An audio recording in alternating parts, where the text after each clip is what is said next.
What we got going on? Family, sorry about the delay. I got caught up.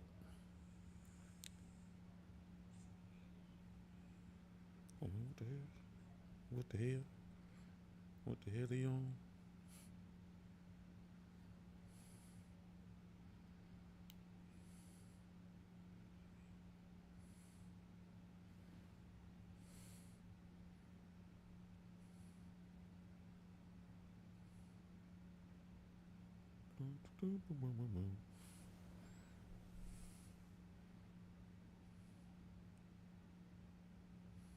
Okay, so we back. Let me make sure my sound working. We don't got no weird echoes. None of that stuff. I got my card. I got my water. Life is good. So, family, I hope you've been having a fantastic week.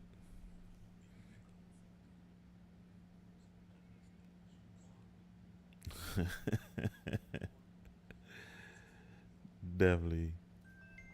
So slight echo. What's going on?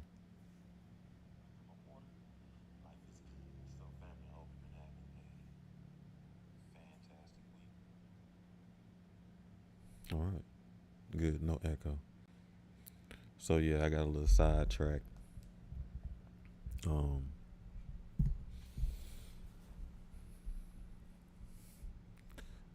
perspectives are interesting sometimes. So I've been seeing a lot of comments lately that kind of are on the grieving process, and the interesting thing about that is I don't know if you are a Cosby Show fan, ever was anything, but earlier this week, Malcolm Jamal Warner passed. Right. So I remember even myself when I found out, I wanted to make a post, and then I was like, nah, I ain't gonna make no post. Because the way he passed could be very tragic, and you know what I mean? It's still fresh, so it's kind of triggering. So I ain't want to make a post. But then I thought about it again, and I was going to, a long time ago. Several times have I dropped that Gordon Gartrell shirt and just put that as the picture. So I thought about doing that. Um, just posting the Gordon Gartrell shirt, which is one of my favorite episodes, and it's the one that everybody talks about. But my favorite episode is not the Gordon Gartrell. I love the Gordon Gartrell. It's the one that everybody talk about. But my favorite episode is when he got that girlfriend, and he want, I forgot old girl name too. I keep a picturing the girl from Family Matters, but um, he got a girlfriend that he wanted to marry, and he bought her that ring off of TV for $14.95. Listen, oh, they used to sell everything on TV, and you get it for $14.95. You get 10 CDs for a penny. But anyway, Theo wanted that darn ring for $14.95, right? Got the ring and everything. So and Pops was trying to teach him the value of money. So they gave him a whole bunch of Monopoly money and trying to show him that dating and women is a cost that comes with dating. Whether you're male or female, there is a cost that comes with dating. It's expensive, no matter how you slice it. But anyway, so they using the Monopoly money to show him the value of money and how much stuff actually costs. So, like, it's possible to be like, yo, it's he holding the money. I remember they sitting on the edge of the bed and he holding the money, spread out like a fan. And he's like, "You want a place to live?" Yup. So he takes some of the money. "You want a car?" Yup. Anyway, he takes some of the money. But anyway, as they're going through that, they get to this one part where he was like, "You want a car?" And he, of course, Theo said yes. So he took all his money, and then Theo snatched some in his back and said, "I'll get a motorbike." And I just think that's the funniest thing ever. A motorbike. Like, man, what year? Because even in this year, in the year of that show, they weren't calling it a motorbike, but maybe they were where he was from. When he snatched that money back, I'll get a motorbike. That lives rent free in my head. I will be walking down a grocery store aisle and just say, I'll get a motorbike. Like, I just say that at the most random times because I love that was my favorite. I'll get a motorbike. Motorbike. But anyway, I know this don't have nothing to do with nothing. I'm just rambling right now, but who cares? So people have been making various posts and sharing their condolences in ways that feel authentic to them, right? And the interesting part about this, the truth of the matter is, none of the ways that people are expressing their condolences have genuinely been disrespectful so far, right? But I noticed that a lot of people are taking this time and opportunity to judge how others are grieving. And this is an amazing thing for me to be able to be in a position and judge the grieving process for someone else, right? And I say this because a lot of these processes, like parenting, there's no handbook. Grieving, there's no handbook. There is no right way. And if you've ever been on the grieving process, grieving the loss of someone, that specific grieving process, you know that, like I said, there is no right way to grieve that. There is no handbook on how to grieve the loss of someone, right? And it's been interesting how people have been taking this opportunity to say how that's the right way of grieving and that's the wrong way of grieving. And one thing I know about the grieving process is it's one of the hardest process to learn a healthy way to grieve that is authentic to you, right? So I say all that in this moment for us to take a pause and take a breath and be careful of how we place ourselves in the position of judgment of others, especially as it relates to things like grieving, the grieving process, right? But anyway, so if this is your first time here, welcome to Soul Swami Live, where we discuss all things healing, right? And tonight is our Thursday night book club, which is a spinoff of our Tuesday night show, which is totally focused on healing, whether it's reading energies, articles, homework activities, open discussions, just everything about healing. And this show wound up being a spinoff of that in an attempt to allow us to reconnect to that inner child through having someone read you. Beautiful thing, beautiful concept. So we are here every Tuesday and Thursday. Not every, but enough to say every. You more than likely to guaranteed to catch us on Tuesdays and Thursdays at 7 p.m. Eastern. We did a little change. We used to be on everything, but we're streaming things down to make sure we find our people. So now you can watch us on YouTube, Facebook, or Twitch. So generally at the beginning of every show, we do a chakra cleansing or some sort of exercise to help us kind of reset the energy for a specific area in our body. This week we are on the throat.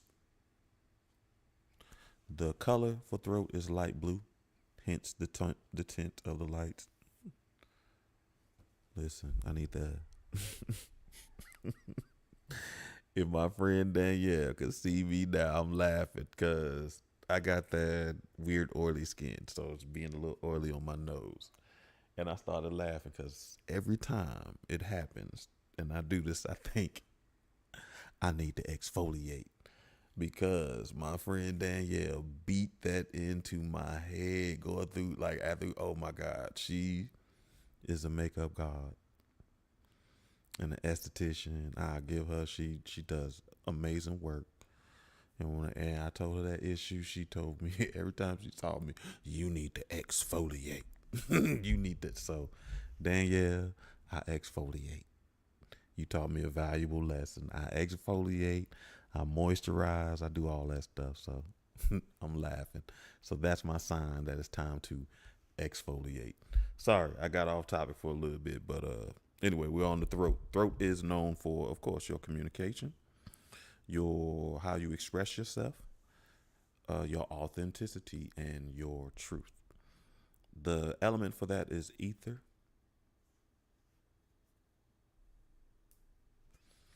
And I told you the color is light blue. If you are into aromatherapy, you want to think of chamomile, peppermint, cypress, bergamot.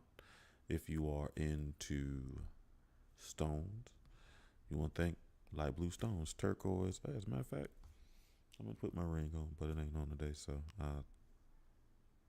trust my spirit. Aquamarine, lapis lazuli. That's the one I'm looking for. I can find it all the time in Brew Advocate. So we start with a little bit of bowl. And I got my ukulele today, so I feel a little ukulele-ish. All you gotta do is sit back, relax, and enjoy the sound.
for our breathing exercise, which man, I feel like we haven't done one in a minute, we're gonna do the 444. So all you have to do is breathe in for a 4 count, hold for a 4 count, and release for a 4 count. But I will keep the count for you, so all you have to do is just focus on your breath and cleansing your energy. On the count of 3, we'll start. 1, 2, 3. Breathe in 4, 2, 3, 4. Hold 4, 2, 3, 4. Release 4, 2, 3, 4. Breathe in 4, 2, 3, 4. Hold 4, 2, 3, 4. Release 4, 2, 3, 4. Breathe in 4, 2, 3, 4. Hold 4, 2, 3, 4. Release 4, 2, 3, 4. Last time, family. Breathe in 4, 2, 3, 4. Hold 4, 2, 3, 4. Release 4, 2, 3, 4.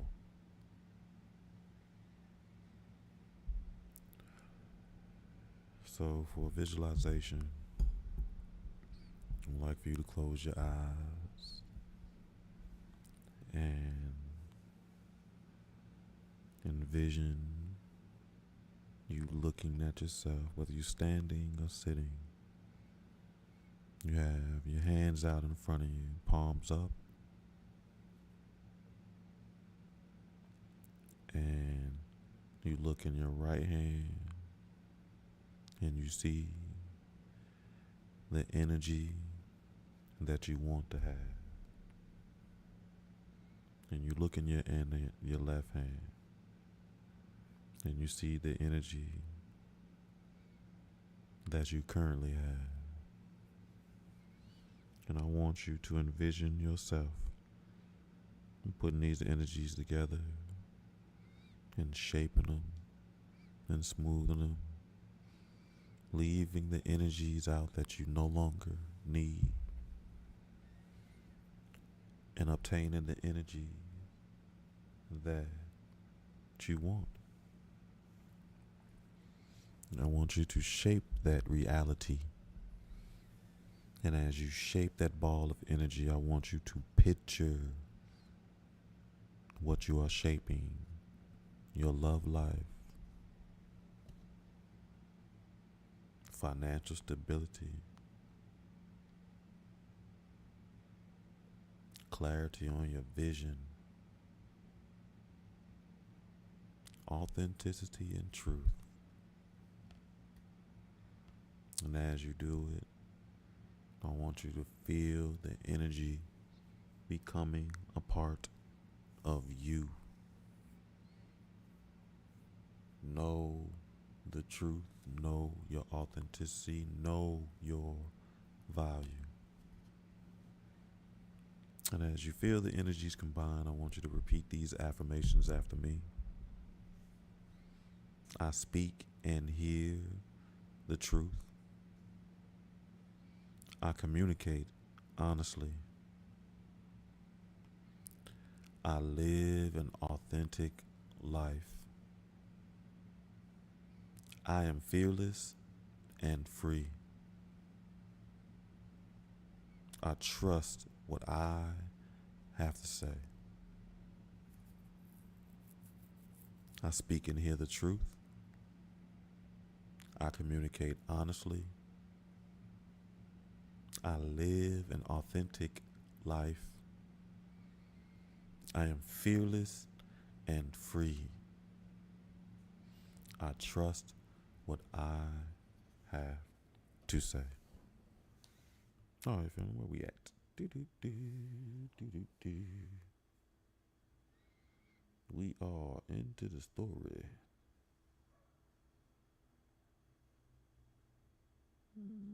I guess. I don't even remember what's going on. No, he's still mad about that baby on the way.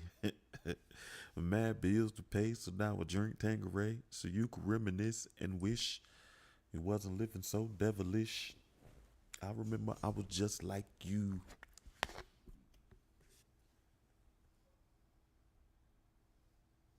Okay, good.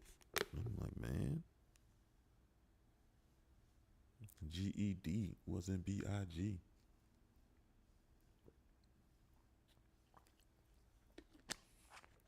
I got PAID. What is going on? Oh, he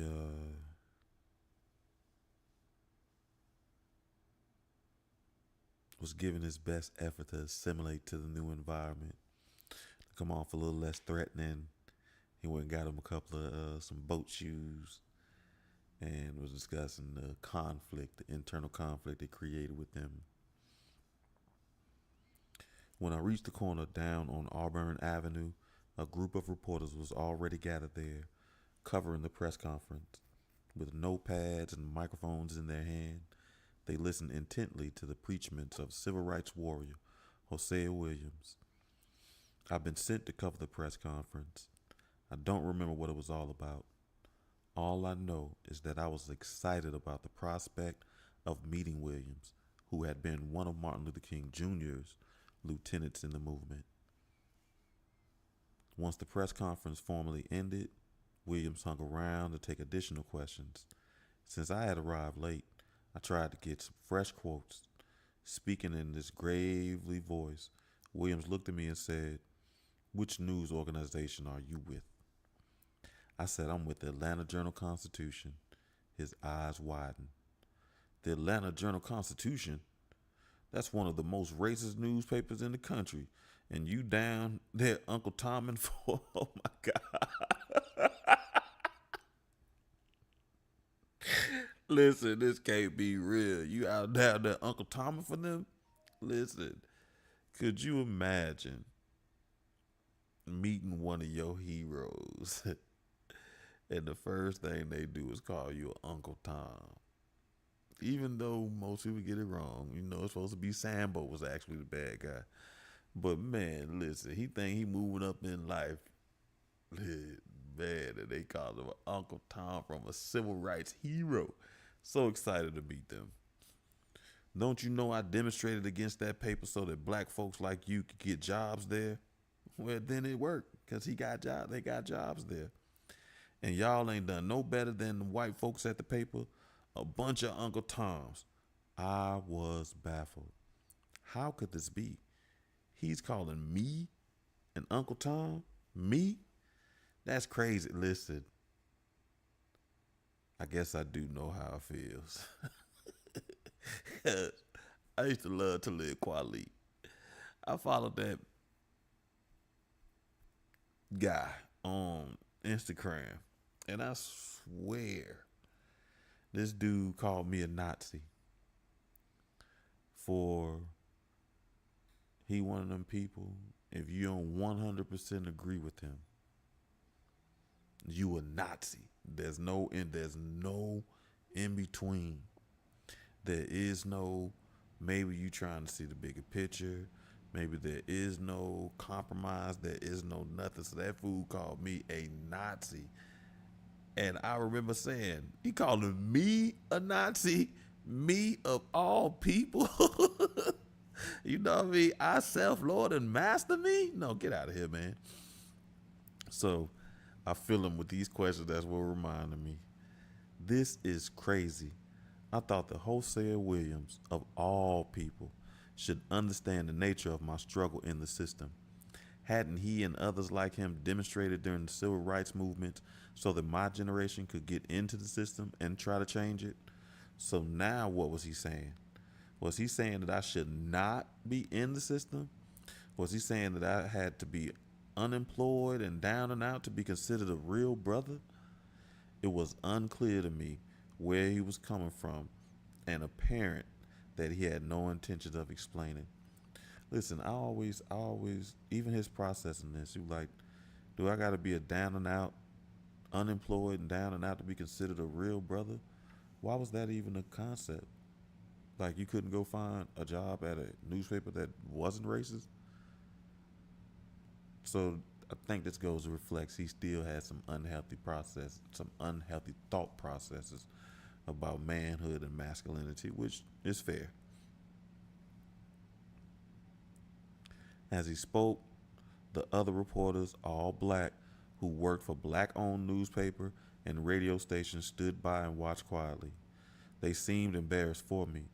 I was more than embarrassed. I felt humiliated. Williams went on ranting for what seemed like forever. I stood there, listening, but getting impatient. I didn't know which of the many impulses shooting through my mind to obey. I wanted to fight, drop my pen and pad, and throw down. I wanted to curse. I wanted to forget all about being a journalist and defend my honor. Calling me an Uncle Tom was a sin, like talking about my mama. Before he could finish talking, I let it go. How can you say this about me? You don't know me. That only fired him up more. You a puppet for the white man. I had to back off. It was clear that it was useless to argue. I couldn't explain. What was there to explain? I couldn't shoot him down. Nobody shoots down the loudmouth Hosea Williams. I had to absorb the punishment and chalk it up to one of those risks of the job, being rebuked by my own people. When it was over, I dragged myself back to the newsroom, reeling from the lashing I thought I didn't deserve. It was weird. It was one of several times since I become a journalist that I had the frustrating experience of being cited by other blacks as one of the enemy, as part of the establishment that worked methodically and consistently to cripple their lives. Man, listen, I feel you. I've had people call me that too. And I'm like, God bless. It be wild. As much as that incident angered me, I could relate to Hosea Williams' rage and understood the kind of frustration that ran so deep it turned black people against each other the way he turned on me. I'd heard complaints about the paper from blacks here and there and knew what it meant to be what they said the AJC was a racist in its coverage of black communities.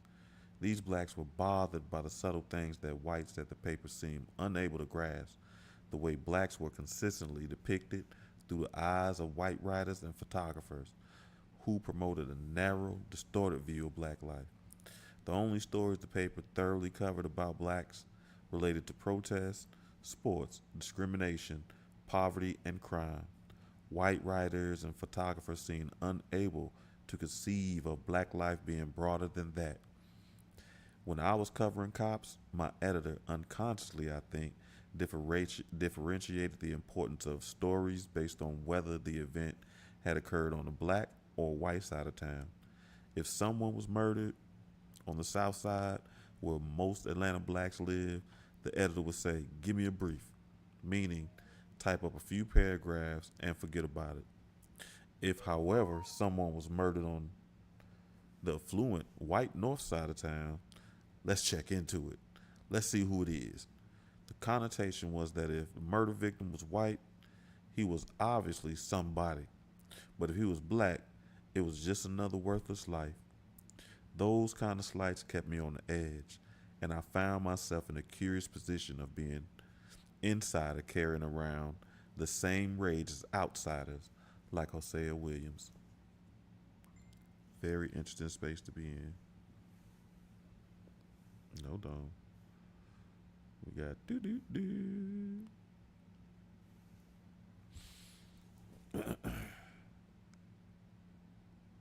Yeah, that's interesting. The year was 1983. What? Excuse me. The year 1983 was pivotal for me. I started a new job in a new place. A son was born, and it was the 10th anniversary of my high school graduation. High school reunions have a way of putting you in touch with what Khalil Gibran called the process of life. You see how people have changed through the years. You learn about their weddings, their children's births, and even their deaths. I went back to my reunion feeling proud of how far I'd come since high school. My former classmates didn't make a big deal of how I turned my life around, but they acknowledged their pride in other ways. They asked me to give the keynote address. I talked from my heart and held back tears as I looked around the room and saw all those people, folks who had grown up with me way back when. I realized I loved them on a level I couldn't explain, I swear. And when I see them people, I do like, I love you. That love surfaced for all of us when we did a special ceremony for former classmates who had died, which is tough. LaFrancis had been killed in a car crash. We used to play stickball in her mother's backyard. Brenda had died suddenly of some illness, leaving behind a child for a mother to care for. And Steve, who first turned me on to tunes by Oblivion Express, had recently killed himself. I left there determined to remain mindful of the brevity of life and make sure that I appreciated other people. There were no guarantees they would always be around. By then, my grandmother Papoose was troubled by kidney problems that had her in and out of the hospital. I went to see her one day during one of my visits home. Standing over her bed, I wondered if she had always been that short and thin. It seemed impossible that this was the woman who had once carried our entire family. She looked so weak and frail. I sat and I talked with her a while, the entire time eyeing my watch, wondering if I can get away to visit one more person before leaving town. I left and returned to Atlanta, promising to spend more time with her next time around. Not long after I got to Atlanta, my mother called to say Bampoos's condition had worsened. I waited for more information, trying to decide if I should hop on a plane to see her again, but I'd already seen her for the last time. I was in the kitchen when the next call came. A few days later, it was my mother. Bampoos this passed. Oh yeah? Yeah, she did this morning. When's the funeral? I don't know yet. We're trying to make funeral arrangements now. Okay, just let me know and I'll be there. Okay, she hung up. As I put down the phone, it struck me that our conversation had been oddly distant and impersonal. I didn't think the finality of the news had registered with either of us. It didn't hit me fully until I went into the living room and sat down. Bampoos is gone. My grandmother, Sadie Benton, is passed. The quiet little pillar who taught me to play checkers and sent me to the 7-Eleven Saturday mornings to buy biscuits and molasses. She's gone. How could that be? There had never been a time when Bampoos wasn't around. She'd always been a fixture, as steady in my life as my mother.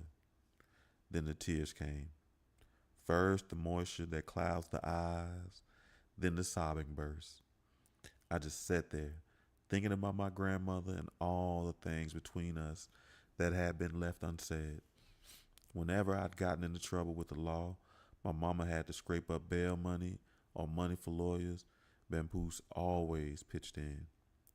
Once, when my stepfather refused to pay out more money for lawyers on my behalf, Bampoos dug deep into her big pocketbook and gave what she had, no hesitation. I felt I'd never paid her back. I'd never given her the fulfillment of knowing that her faith in me was not wasted, and I regretted rushing off and leaving her during that last hospital visit. Before Bampoos died, I had been philosophical about death. Death, I thought, was not an ending to mourn, but a promotion to another, perhaps better, state. a recycling and eternal journey that ultimately leads somewhere peaceful and sublime. But when Bampoos died, I understood the sadness part too. You simply miss the person, and the thought that he or she will never be around again is painful. I understand now more than ever. After Bampoos passed, I thought about the song that always reminded me of her, Sadie by the Spinners. Every time I hear that song now, I think about Bampoos and my eyes water. I choked and my eyes watered again while writing these words. I know that's right. I held up okay at the funeral until we got to the gravesite. Then I broke down again. Watching them lower Bamboo's casket into the ground, it occurred to me that she never asked for much in life. A game of checkers, a wrestling match on TV, some cornbread and buttermilk every now and then, and she was fine. I suppose she never asked for ceaseless toil either, working as a domestic for whites so that she could take care of her children and other children's children. She lived for 86 years, yet it seems she never really lived at all. The finality of it is the truth. Seeing those caskets closed, them lowered, it hits you. The times you be like, damn man, I want to talk to you. I need your opinion, your thought. I need to tell you I get it. Chapter 34, A Measure of Peace. I see now why old heads tell young folks to take their time. I understand why they say get to know people and their families before you plunge into affairs. Had I followed those conversations, I probably wouldn't have got hooked up so quickly with somebody so wrong for me. But I did get hooked up, and it cost me so much pain and so much time on an emotional roller coaster that to this day I haven't completely recovered. I feel you. On the day Ian was born, I left the hospital reeling. I was disoriented. I needed somebody to talk to about the confusion I felt. I needed to escape a fifth. I needed to escape a fifth of bourbon or a cigar-sized joint. If I had those, I thought I'd get high as a kite and let the drug deaden the pain. Instead, I gassed up the car, rolled around, cruising through Atlanta's black South Side, glancing at people walking along the streets. It dawned on me while watching them that appearances reveal very little about people. I had no sense of their travails, yeah. And they knew nothing of what I was going through. We all looked cool, in control, on top of things. Yet, I was an emotional wreck. My self-pity at that moment was enormous. My life was more complicated than ever. Now I had two sons, two young, endangered black men to steer through this crazy, racist world while trying to figure out how to get through it myself. I had two sons by two different women, neither of whom I was in love with or married to, and I had serious fatherhood fears haunting me.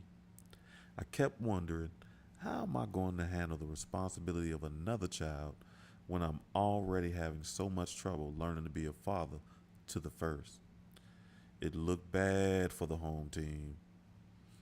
The complexity of the shit I was dealing with was mind-boggling.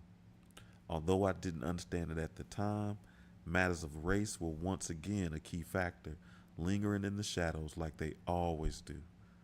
I hooked up with a woman apparently desperate to nail down a brother to realize her family dream amid widespread fears that there weren't many decent black men left. And she had cut into me at a time when I was hypersensitive about how I was perceived as a black man.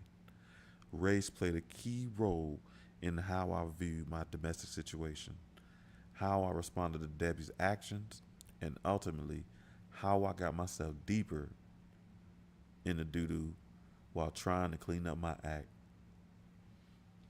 I was dogged by racial stereotypes about irresponsible black baby makers.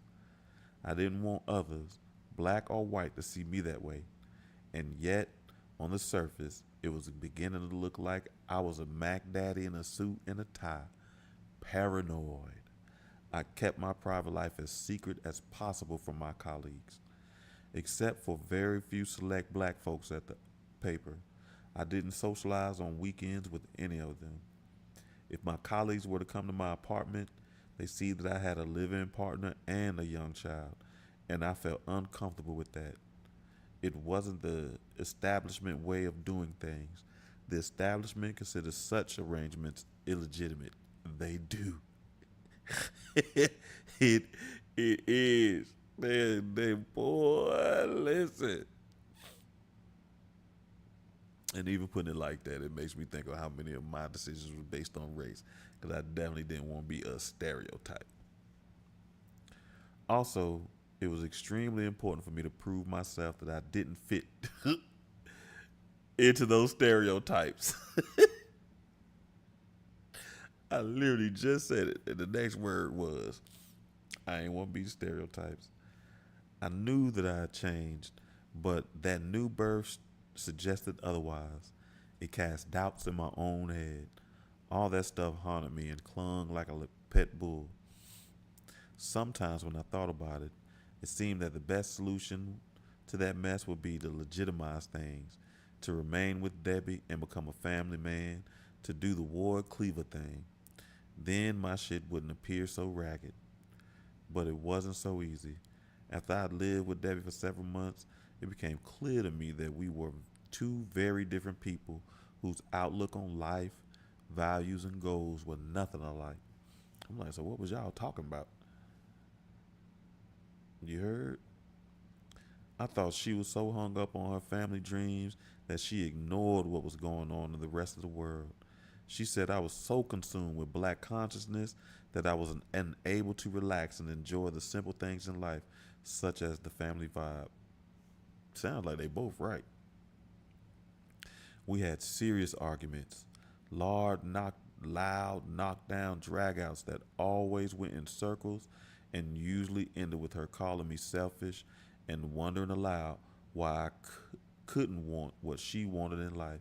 She said, "What's wrong with what I want?" And I'd say, "Nothing. There's nothing wrong with what you want, except that you can't force me to want what you want. It doesn't work that way." She always got to me, though. When she put it another way, sometimes she say, "What's so wrong with wanting to have a family? That's the most natural thing in the world." When she said that, she struck a sore spot. After hearing the Muslims preach so much about the virtues of family, I accepted it as a good thing. Mostly, though, when she raised that issue, it tapped into the well of doubt that I had about myself. I knew that my value system had been so screwed up when I hung on the streets that some of the natural inclinations might be out of whack. And I feared sometimes that my reluctancy to form a family with Debbie was an example of my imbalance. Shit. And I feared sometimes, no, I wondered if perhaps I should be more family oriented and, since I had a ready made family with me, get with the program. It wasn't a ready made family. You made that family. It wasn't ready made. I was the family that I created. Ready made families, they show up. All they need to do is add you and stir. Sometimes I tried. Sometimes I told myself, just cooperate. Maybe you'll eventually learn to like it. I'd go with Debbie to see her friends, and she and I packed up the baby and drove to North Carolina sometime to visit her relatives. Always I felt like an actor, playing the role of warm husband and proud father to keep up a front. Lord knows I tried, but my heart wasn't in it. The heart is a stubborn thing. It don't give a shit what you tell it to do. It does what it wants. That's not true. So all that other stuff he was saying is exactly why he's came to this conclusion. He has to justify all that other stuff that he knows to be true. It does what a lot of people like to say: the heart do whatever it wants. Nah, it does not. That's your lack of self control. That's you not knowing yourself. That's you not recognizing that you have other tools. It does what it wants, and it can't be trained to do otherwise. Although there were times I really felt like I liked Debbie, I couldn't will myself to accept it as a permanent situation that I was in with her. I couldn't get my heart to cross over into love to save my life. The magic just wasn't there. That's the problem. You think love is magic. It ain't. It's a very clear decision. And you like the girl enough, you was already messing with her. And if you didn't, you wouldn't have been shooting the club. But although we were an 11-hour drive away from Norfolk, Debbie's family visits so often that it seemed like they lived right around the corner. Her mother was so excited about the newborn baby that she couldn't stay away. She was happy that Debbie finally had the baby that she wanted, and I could see that in subtle and not so subtle ways. She was trying to move the union into the next phase, marriage. One day, when Debbie's mother was visiting, she walked over to me and said, "Nathan, now that you all have a baby, you should be thinking about getting married." I was standing in the kitchen. I said, "No, I ain't thinking about getting married." She said, "Well, if you were man enough to lay down and do what married people do, then you should be man enough to take that responsibility for it." I don't know what it is with the older generation to think that guilt tripping is the way to do stuff. Instead of teaching them, instead of talking about the value of marriage, the value of family, something that you know you're going to try to guilt trip them. Well, I went off. "I'm not getting married and nobody's going to make me." Hearing my raised voice, Debbie, who had gone to the back of the apartment, rushed into the kitchen to see what was going on. When I told her, she grew quiet. That wasn't the end of the family troubles. That summer, Debbie decided to send the baby to her mother for a while. I protested. "He's too young. I thought you were supposed to keep the baby at the parents so that they can bond with them in his first months." But it was the done deal. Debbie's mother wanted to keep the baby, and she got him. I got overruled. Then Debbie's sister came to live with us in our two-bedroom apartment. The youngest of three girls, she had just finished college. She was self-conscious and somewhat shy. Nice, but not warm. She had personality quirks like anybody else. Tensions rose between us. However, when it came to resolving those little differences that can make life hard in a crowded household, like her unwillingness to wash our clothes along with hers when she went to do laundry, and her insistence on taking Ian out of his crib at night when we were trying to get him used to sleeping alone. I appealed. "Why is she supposed to wash y'all clothes?" And he had some weird, yeah. I appealed to Debbie. He was just trying to make it so, yeah, whew. I appealed to Debbie to talk to her sister about those things, but I ended up having to do it myself. I'd forgotten. They don't take sides against each other. The arguments between Debbie and me worsened over time. Then I saw a side of her I hadn't seen before. One day, we were arguing in the bedroom and she put stereo speaker on me and hurt my hand. Another time, she got mad and hit me so hard with the lamp. I learned through those and other experiences with Debbie that some women are as abusive in relationships as some men. It's rare to find a woman who do it, but some figure they can kick your ass up and down the street and you're not going to do anything because men aren't supposed to hit women. I mean, my homeboy wife told him that. She's like, "You a man, you supposed to take it." Some know that they can have the law on their side and they take full advantage of it. Debbie was one of those women. Minutes after the lamp incident, I went to Debbie's sister, who had seen and heard it all, and I appealed to her to talk to her sister. She gave me the blank stare, which I took to mean, with family, we don't take sides against each other. Debbie's tendency to get physical scared me. I knew I had a temper, and if that I hit her back or merely tried to protect myself, she'd call the cops. I'd get locked away, my prison record would be brought into it, and the thing could mushroom into a big old mess. I felt vulnerable, like I was in a potentially explosive situation that I couldn't control. That's when I decided to do something fast. I moved out. That was wild. I found a trendy looking apartment on Edgewood Avenue, just blocks from downtown. It was a cozy second story apartment with hardwood floors and wood and a wood and plate glass front door that looked out over a spacious deck and provided a splendid view of the city. For the first time, I got to experience Atlanta as I had originally planned to, alone. One of my fantasies was to live a stable, responsible life as a bachelor, to get all my affairs in order, and to get on top of life without external obstacles hampering me.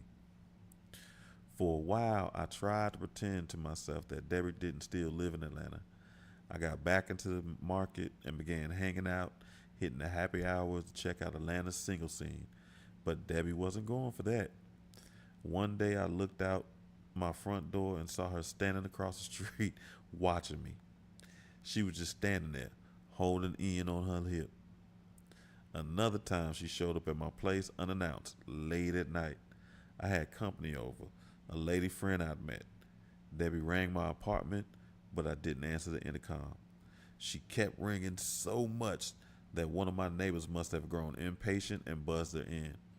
Once upstairs, Debbie banged on the door loud and hard, prompting the neighbor to come in the hallway and threaten to call the law. My guest got so scared that she went and hid in the bathroom until Debbie left. That kind of blind irrationality and frightened me, but it didn't stop me from dating other women. I desperately wanted to find that special someone. See, he trying to find his value in somebody else instead of taking care of his mess. That's crazy.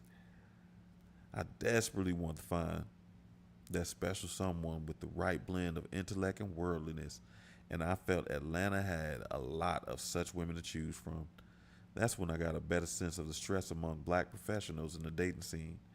Black professionals in Atlanta had all the problems that I had seen in Tidewater, but on a larger scale.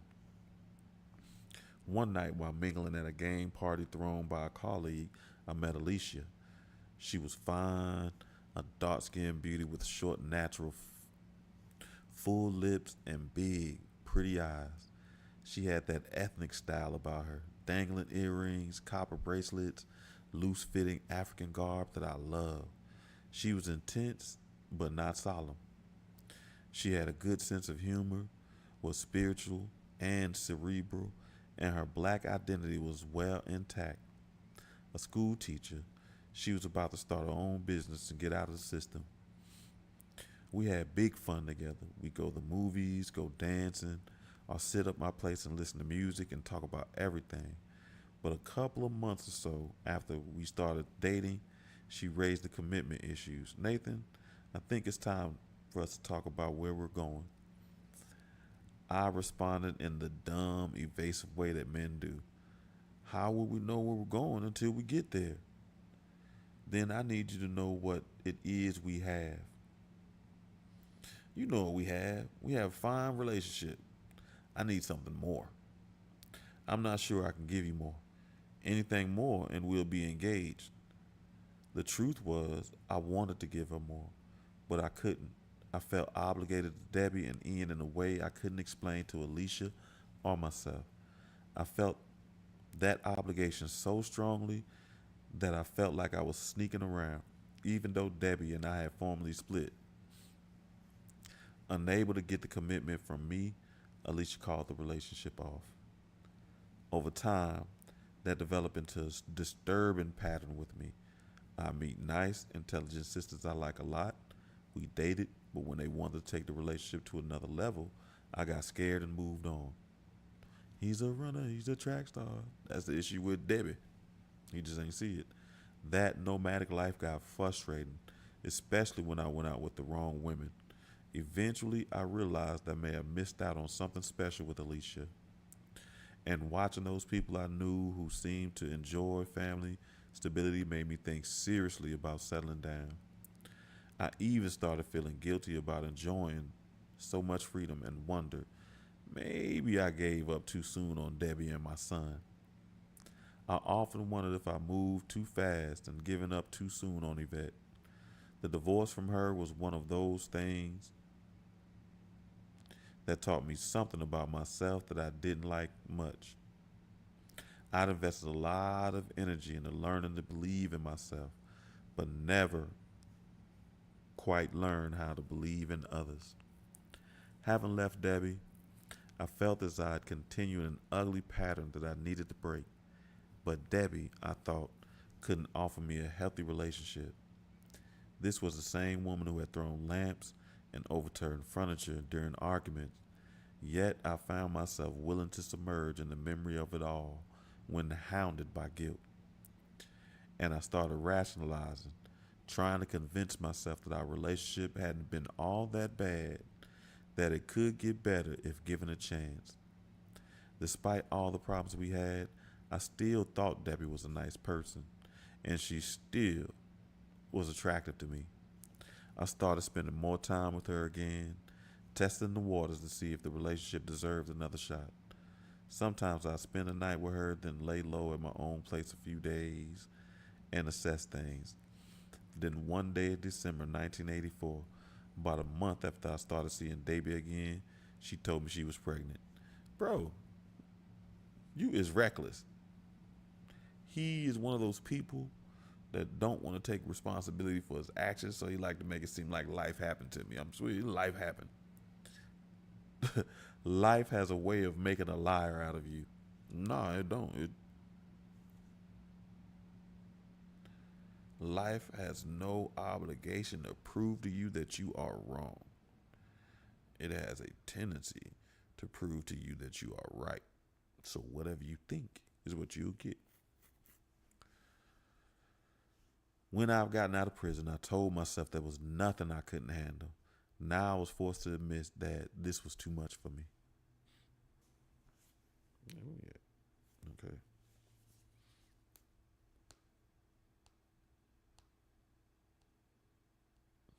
Wowzers. Okay, well, fuck it.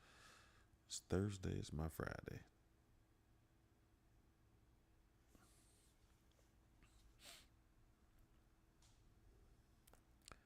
I know how it feels to go for stretches of times that are unaccounted for. It's entirely possible that I went into shock. All I know is that I ranted on endlessly, refused to accept the truth of what she said. Why? I asked her. Did you offer to use the pill as our method of birth control, then neglect to take it regularly? No way. No way. There is no way this is happening again. How could it be true? I could halfway accept the possibility of an accidental pregnancy, but twice I told Debbie there's no excuse for a 32-year-old woman to accidentally get pregnant twice in the 1980s. This means you either terribly stupid or terribly manipulative. And I don't want to be associated with a woman who is either of those. Bro, you wildin'. I exploded so powerfully that it frightened me. I cursed her and called her everything but a child of God. I wanted her to abort, but she said right off, I have no intentions of aborting.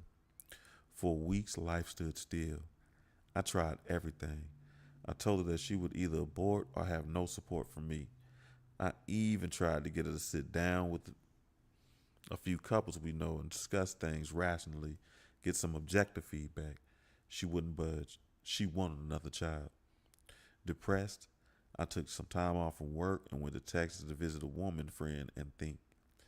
For a full 10 days, I stayed at my friend's apartment while she was away at work.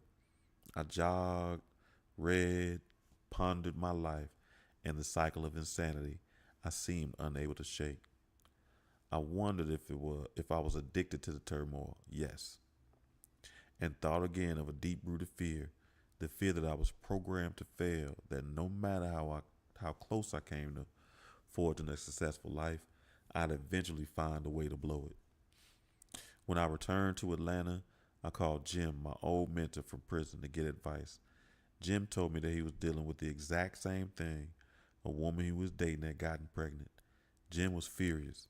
He said the same thing that I had, that that woman had assured him that she was on the pill and that he suspected her negligence was intentional. Despite all the anger and suspicions, Jim went on and got married for the sake of the child. I know that's right. Make your bed hard. You still gotta lay in it.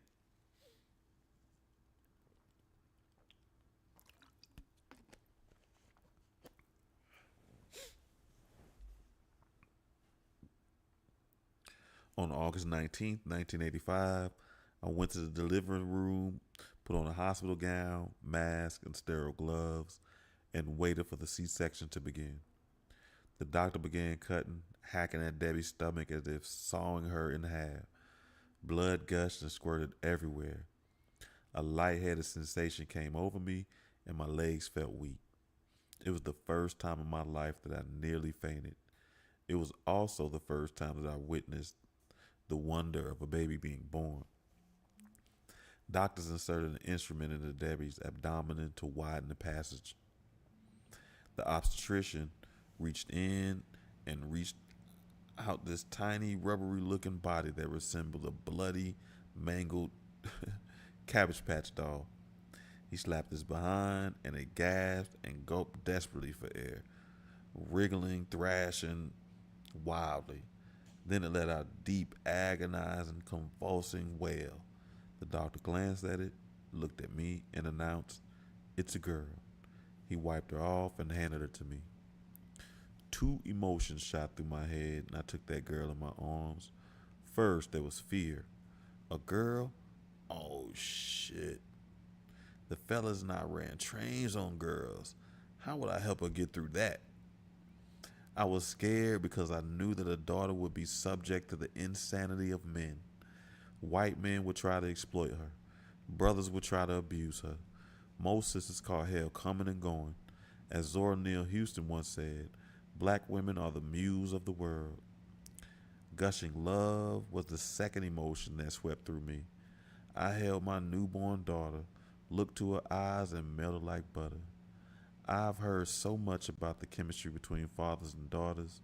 None of it prepared me for what I felt. All of a sudden, none of my troubles had meaning. None of her impending challenges mattered. All the stress and hassles from the past 9 months seemed worth the experience of a baby girl. And I was suddenly grateful to a mother for protecting her life. Since Debbie had named Ian, my son, I insisted on naming the girl, and I made sure she wasn't named after anybody white. I named her Maya, after the writer Maya Angelou, and gave her a Swahili middle name, Nyla, which means one who succeeds. Every time I think about I've seen it all and experienced all that life has to offer, I get hit with a new experience that thrusts me into a totally different reality. Today I became a father of a baby girl. She is beautiful. Now I face the challenge of raising her, a black female, in this sexist, racist world. What a charge. Meeting the challenge is going to require some serious reorganization of values, time, money, and energy. August 19th, 1985. After Maya's birth, pressure to marry Debbie mounted. We now had two children out of wedlock, an extremely embarrassing and uncomfortable situation for me. Debbie's mother added to my anxiety, suggesting that I ask for her daughter's hand and prodding for an explanation of why I have not already made that move. I told her because I don't want to. Beyond that, there was even greater reason for me to resist. Besides the pregnancy, there were several things about Debbie that I found deeply disturbing and dangerous. Then Debbie's mother turned to my parents for sympathetic ears. She told my mama that Debbie's father was so upset over his unmarried daughter having two children that it was affecting his health. From time to time, she'd ask my mother, "Why won't Nathan marry Debbie? Does he think he's too good for her?" It worked to some degree. My mother also began broaching the topic whenever we talked. One day, while talking with me on the phone, she said, out of the blue, maybe you should go on and get married. There weren't many people who could make me change my mind about such things, but my mother meddled in my affairs so rarely that I listened whenever she ventured to say something about my personal life. I paid attention and thought about what she said while trying to figure out what to do. One of the other people who helped me figure out things, I'm sure, has no idea how his words affected me. His name was Charlie, and he was a Georgia good old boy from way back. He spent much of his time in his journalism career at the Journal Constitution and was preparing to retire. For some reason, Charlie took to me. Maybe it was because we sat so close. My desk sat directly across from his, so close that if either of us raised a head from work, he looked right into the other's eyes. Or maybe it was because he considered me one of the more tame blacks that he could tolerate. Like a lot of Deep South whites, Charlie always felt he was under siege. The world was closing in on the South, and everybody, complaining blacks, liberal whites, was threatening his precious way of life. I think he hated liberal whites more than he hated anybody. When one of those liberal whites walked across the newsroom, Charlie would look at him contemptuously, lean over towards me, and whisper with his mouth twisted sideways, "Nathan, I bet you that guy's a fucking queer." What? Clearly he was homophobic. But beyond that, he was extremely nice. Whenever he made one of his frequent trips to the cafeteria for coffee, he'd raise, pull up his belt as high as it would go around his gut and say, "Nathan, I'm going downstairs. Can I get you a cup of coffee or soda?" If I said yes, he'd insist on paying. I didn't know how to deal with this guy. I didn't know whether to ignore his offensive slurs or challenge his narrow views. Sometimes when he made remarks to me, I just pretended not to hear. But he never seemed to catch the hint. They never do.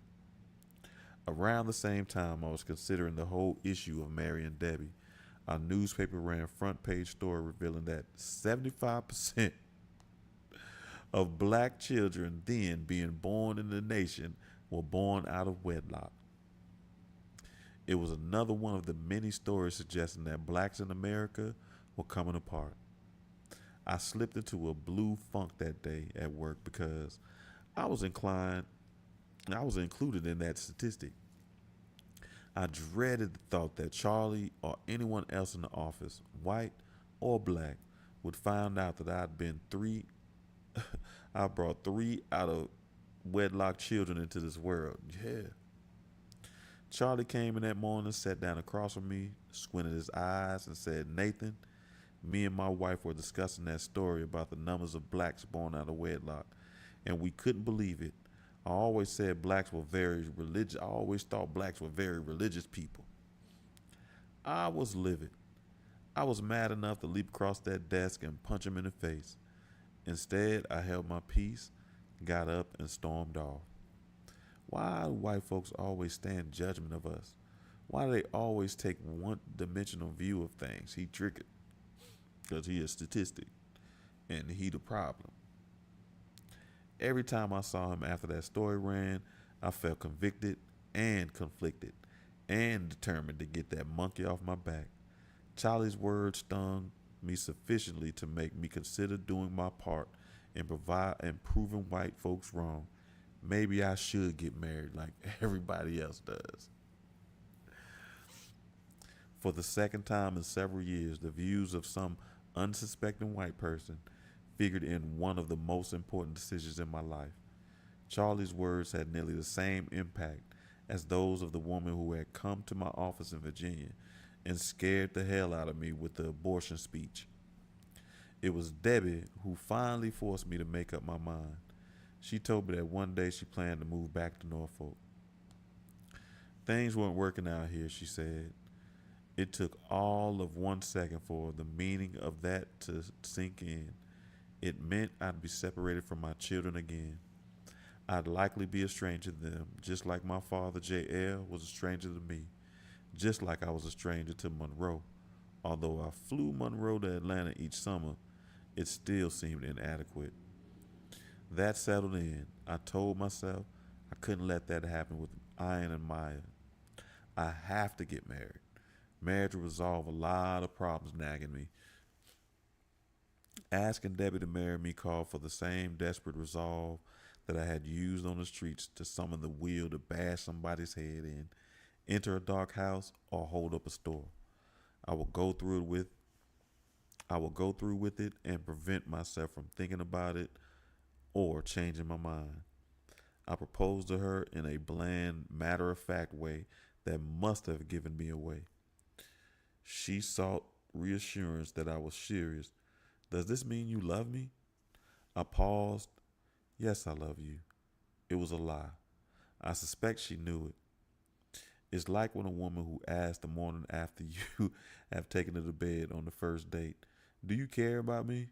You say anything you think she wants to hear, and she accepts it. Not because she believes it, but because she wants to believe it. Debbie wanted to get married. She wanted to believe. I called friends and I told them the news. They congratulated me, but none expressed joy. Even a few tried to warn me that Debbie might not be the right person. Some urged me to reconsider, which annoyed me because I knew they were right. But I figured peace of mind was worth more than any hardships I might face. The only way, the only way to get peace of mind was at least try to do what was right. After the proposal, Debbie and I got into an argument that I never thought I'd have. When I suggested that she either keep her maiden name or use a hyphenated combination of both hers and mine, she got mad. She insisted on dropping her maiden name and taking mine. I don't understand. I don't remember the explanation she gave, but I remember during the argument scratching my head and saying, wait a minute. I thought I was doing something good by suggesting that you maintain part of your family identity. I thought a lot of women nowadays consider that to be a progressive thing to do. But she made it clear to me that who she wanted to be. It would be Miss McCall. In the time leading up to the wedding, I called all the ladies I had been involved with and told them my plans.